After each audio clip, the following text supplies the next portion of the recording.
Hello, my name is Steve Spooner. I am an automotive technician, also reverse engineer, and I would like to talk to you about the common problems of the Jaguar X-Type transmission.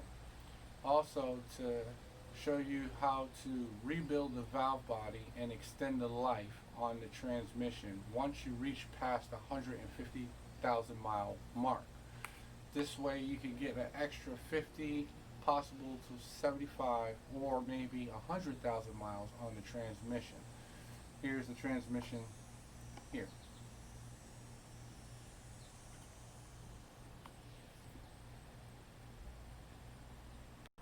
Alright, this is the valve body that is already taken apart, but just to show you, I'm not getting all in detail how to take it apart or how it comes out the transmission. As we reassemble, I will point those areas out as we go. But it's actually a four-part system with your check balls, your screens, your old solenoids, and also the new ones that come in the pack, plus your spacer plates and everything. But and your wiring harness. But also I want to get to you on the common problems that we have with the transmission. If your Jag has over 150,000 miles and you start having symptoms like hard shifting into second, third gear upshifts, or if you're downshifting to pass and it jams in, so first thing you want to do is, if your fluid is not brown but like more of a dark purple, close to a pink, flush the system out, because these transmissions don't come with filters on it. So sometimes the clutch material that's inside the fluid gets so thick to where it jams up the valve itself inside there. Also, if it is a little bit darker, leaning more towards the brown, as you can see here, um, as you can, well, it's hard to tell, leaning towards the brown, then what you want to do is you want to do a solenoid change. Now, these solenoids are made by Mitsubishi. This is a Japanese transmission. Not sure which manufacturer. I believe it's Mitsubishi, but Mitsubishi does make the shift solenoids on these. And they have a tendency of sticking open, close, or partially halfway, which will give you the hard shifting or the faulty gearbox code on the information display underneath the instrument cluster. But what we're going to do is we're going to change out the old shift solenoids here and put the new ones in here. Now these you can get from Amazon, eBay, or so, and prices can range anywhere from like $130 to all the way up to $280. When purchasing, please think of the three bear syndrome. Not too low, not too high, just right in the middle. So if you get something that is, if you see a price that's more like $200, roughly around that range, if it's a little bit low or a little bit high, that's what you want to get. Got these from Amazon. Here's the part number here in case you want. I'm not going through all the detail, blah, blah, blah. Look it up. You got Google. Use it. To replace those out. Also, you want to make sure you clean out your check balls. We're going to go through that. Well, I'll pull it out individually. See here. And also, the transmission comes with these screens. You want to make sure these are not clogged with clutch material, because that could slow your shift. Now, back to symptoms. If you did the flush and your transmission worked fine for a little bit, but then all of a sudden you drive a few miles down the road and then it start doing the hard shifting again when the transmission warms up, it's more the case of the transmission shift solenoids. Or it could be the wiring harness. What you want to do is you want to ohm your wiring harness for continuity to make sure there's no break in the lines. The solenoids have a resistance level on it. I'm not going to get into detail how much it is. You can get all the information on that if you go to Amico Transmissions and download the actual book. It's free, it's online, do the research. I'm just giving you a head start. If you ohm it and the ohms is still the same, but the transmission is doing the same thing, that means the solenoid in here, the wiring, the wire wires in there are good. It's just the actual physical valve itself is stuck. So that's not going to change the resistance of it. So this is what we're going to go through as far as step by step on how to clean, properly reassemble what you're going to use in reverse steps to disassemble, and what color bolts to use which when attacking everything when doing so. Okay, this is inside the transmission once you remove the valve body and transmission side pan on it. This transmission also comes in Range Rover Freelander, Volkswagen Passat and Jetta, and also the Mazda MPP. The difference between that and the Jag is the Jag has more room to remove this whole pan to get access to there. That's why I'm doing the Jag. Well, once removing that, you have to inspect visually. Make sure this is more like rubber instead of plastic. If you can see it's squishy. And the same thing with this seal here. These are two crucial seals that send fluid to the actual clutch drums. The way how it is, it's basically a rubber ring, a flat rubber ring. That's kind of like puffy. Best way I can describe it. But you put that in there, and also you want to do a visual inspection on your clutches too. This is the best way once you remove the valve body out. Now you're not looking at the steels, which is of course the metal part. We're looking at the actual brown clutch part on there. These are your lower gears, these are your higher gears, hence why the higher has more clutch material on there. But if you look and it looks pretty decently thick, you're okay. If it's like paper thin or human hair, if your eye can scale it that good, then that's when you want to basically just call it quits and just overhaul the whole transmission. This wiring harness goes to the speed sensors, the two speed sensors that's inside there. Usually those don't go back because they're just common speed sensors. If you have a speed sensor problem, then you have to rebuild the whole transmission, which it separates in two cases. We're not getting into that. You got your speed sensor harness that plugs in here, like so, up here. And then the main harness that controls all the solenoids go here. What you want to do also is you want to inspect the wiring harness for any breaks or tears where you can see copper wire exposed. Even though this does sit in transmission fluid, the fluid itself does not go up this high. This sits about this level here. When you fill the transmission fluid up, it actually takes about 3.5 quarts of fluid, roughly, give or take a 2. But it fills the transmission up this far. Most of your shift solenoids sit up here, hence why they get jammed and stop working due to the fact that they get varnish and cause it to go. Alright, these are the common things that we're going to use as far as cleaning. What I use is some gasoline, purple power cleaner, degreaser, whatever you want to call it. Get a bucket, which of course you can see where I got the stuff from, and some basic brake parts cleaner. And what you want to do is you want to get all the brown fluid out from in there. As you're doing that, what you want to do is you dip it in there several times just to flush a lot of the stuff out. Then do the same thing on the other side. Make sure to be careful when you're flipping it over because you don't want one of the locking pins to slide out. Back and forth several times. After that, let it drain. Once you let it drain, I'm doing this up here, right. Then take the brake parts cleaner and you spray the rest of the system. You clear all the little crevices and everything out. Now you do the same thing on the other side too. It has fluid channels all through here. And you spray until the fluid drains out pretty much clear. To get everything.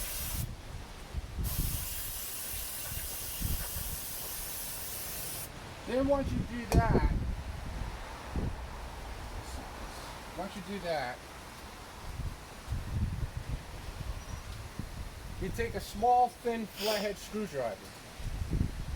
And what you want to do is you want to go in there, you can zoom in, and see these little valve bodies, and check them if they're free flowing as you go right along. Same thing over here too. They have springs in it and everything else, so that way they can return back. You want to make sure there's no real resistance besides the spring itself that it flows back. Same thing on the other side and the other valve body piece that's in there. So they're not sticking or anything else like that. When it's not sticking and they move smoothly, then you know the system is good. Okay, now since we have everything all apart and scattered like as can be, then we're going to start the first assemble. What you want to do here is you want to start with putting the check balls in, which is you have one here, another one here, another one here, and then you have another one here. Now on the Volkswagens, the Mazda MVPs, and the Range Rovers, they come with another one right here. But in this case, the Jag program on the computer is designed to run with just the 4 in there, not 5. So you want to put it in this section. If you set the valve body, the bottom piece of the valve body up first, this is where you want to put the check balls. And the check balls that you want to use is basically the blue plastic ones, if you can see. The blue plastic ones there for the first set of valve check balls you put in there. You drop one in there, again here, and so on and so forth. After you do that, then you want to put your spacer restrictor plate, which these holes are designed to allow fluid to run in at a certain point. Also, I must note that when cleaning, do not clean these parts of the check plate because they do have like a gasket that's on there. If you can see silver in the gasket, you don't want to ruin that where it peels up or stuff like that. Then you have nothing but problems. If you have the all metal one, yes, you can clean that one. If you're trying to remember where this goes or how it goes, is one, again, look at the manual, of course. But two, once you wipe it down and clean it, make sure you get a clean rag, wipe it down and clean it, it still has marks on it. Line the marks up right. There's marks on this side and marks on the other side, which basically, in a nutshell, just lining them up. Of course, this tab here is with this shape here, and you can see the indentation of the curve, which that curve. So that says that that goes this way. Also, it tells you with these two bolts here, one is longer than the other. I always like having long closer to me, short over there, so that way I get it in the right position. But once you lay it down, you kind of pretty much line it up right where you need it to be. And everything drops in place like so. And the check balls are in these little ports right here.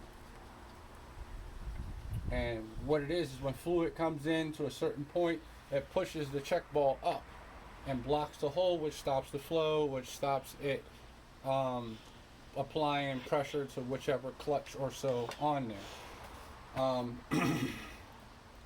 Once you do that, that's the first stage on there. Then the next one is the next one with the actual shift selector on there. This is the one when you actually move the cable back and forth. If you can see in here, it moves valves back and forth in there, just like all the rest of the other ones. This one has a series of check balls on it. Again, this is the top, this is the bottom part. You want to line that up like so. So basically, in a nutshell, again, following the diagram on the imprint of the gasket is where you want to lay it at. So this one sits a little bit further over, but this is a solid hole through here. And once you line that one up, the other one will line up like so.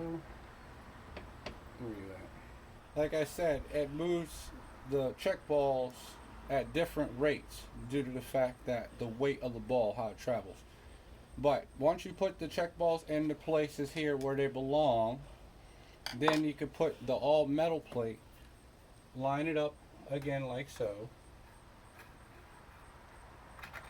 and then everything will drop in place like that. Then the next stage is grabbing the one that has the heavy drums on it. What you do is you line this one up like how you're supposed to. As soon as I punch hole. Damn it.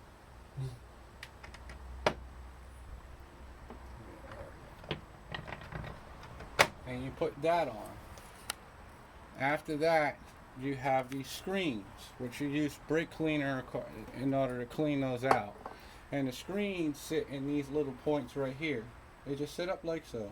One there and one there. And it's the one with the springs on the bottom. Once you do that, then you can take the last piece of gasket material. Again, make sure you have the side right. You can't fit it this way or any other way. Use common sense.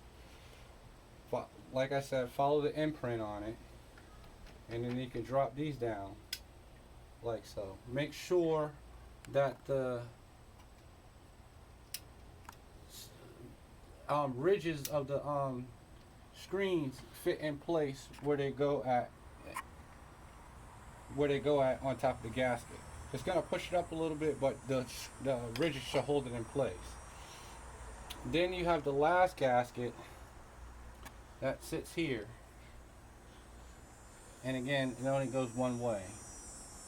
Then the last piece you put on, of course, is the final outside piece, which you're going to be seeing when you put it in there. The actual tube faces to your right. This is the top because it has the two ports where you put the actual solenoids at. And again, everything lines right up like so. Okay, final assembly on the valve body. Here it is. All the gold bolts are the ones that go in place that holds all the solenoids, and all the silver bolts are the ones that hold the actual valve body onto the transmission. So they're pretty much color coded. If you get lost or so like that, just clean the head of the bolt off and you see there is a difference between the two bolts. So, and then when it comes to final assembly on everything, it's this is a pressure switch. Well, hold on, let me tighten this up real quick.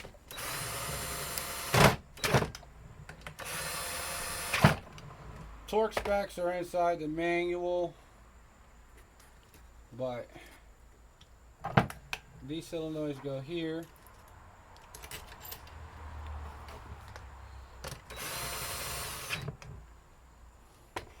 And then you have a retaining bracket that holds it. Then on top of that, let me tighten this down. You have the pressure switch. On this transmission, the only problem that it was actually this pressure switch. The pressure switch is off calibration. It can cause your transmission to shift very hard. And that's something you really don't want. I'm sure we all don't. And then you have this switch here, which is a shift solenoid switch that goes there, plus there's one white one silver bolt that holds that right here. I'm just gonna put it in place there. Ground off the switch there. Then on top of that you have, take these two out real quick. Now, let me tighten these up.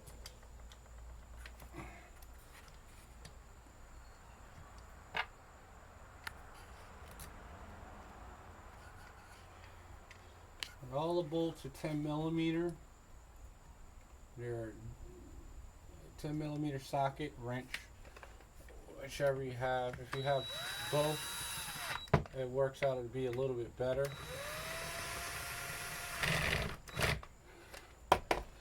Then you have this pressure switch here, which goes right over here. A lot of them overlap a lot of the switches. Then you have this pressure switch here. Well, I should say pressure switch, shift solenoid here that goes for the shifting mechanism. And again, I say this lightly. I'm roughly just throwing it together so you get an idea on replacing the shift solenoids on here. They look the same, but it's hard for them to mix and match due to the fact that the bracket itself is in different levels and the plug is in different levels. One could be up here or over here, or higher or lower, or off to the left or right. So it's just basically aligning it and then putting them in. And then this top piece right over here, the bolt that we use as a guide when we were putting everything together, that holds that in there. That holds that in. So if you happen to do it on the car and happen to take off and the bolt happen to slide back, just get a magnet like this, and you can pull the bolt back up, and then from there start the nut back on it again. But once you have that all pretty much completed and fastened down, then from there it's going and just add the wiring harness to it. And they pretty much same color code as the plugs. And they just slide right in. You push the tab and slide it out. If you can see, there's a little tab there. You push to take the lock off in order to slide it out. Use caution. Remember, this thing has been in heat and it has a tendency of plastic becoming brittle. Hence why we're replacing some of the solenoids. But again, just plug and hook everything up.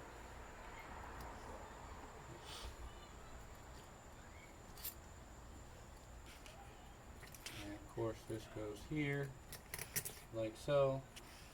And this is the last piece that goes all the way in the back. As soon as I can get the damn thing. Come on.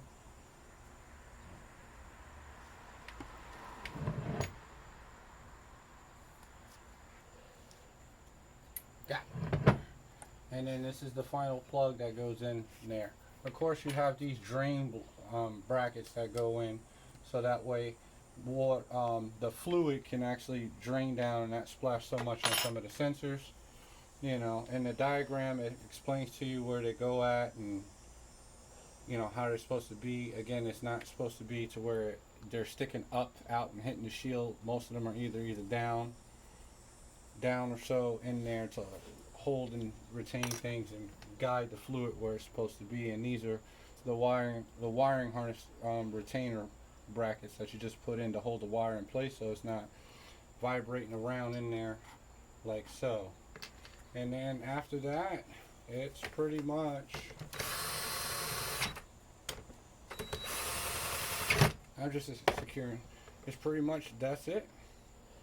Here's your valve body, all assembled and everything. And if you look in the back, here's where your shift cable goes that go for the lever that helps you put it in park, reverse, and everything. And remember about those two rubber bushing, two rubber O-rings that I said to check when you have it out. One goes here and one goes here. When you bolt everything all in place, it seals everything. All comes out through these holes here, which meter the fluid to what clutch or drum needs to be applied when you're driving. And that's about it.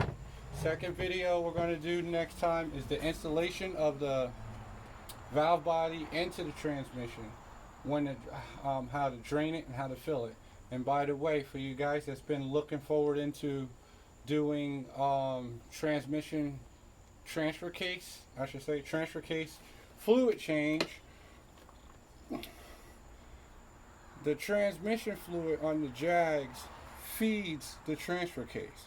So if you fill up the transmission fluid, you're filling up the transfer case with the proper amount. So if you try draining the transfer case and then filling it back up again, don't. It uses the same fluid as the transmission, and the transmission automatically feeds the transfer case. But any questions, hit the like, subscribe button, notification for more info. Comment down below. Yes, comment down below. Can be very helpful. And again, I'll see you on video 2. Hope it's helpful. Later.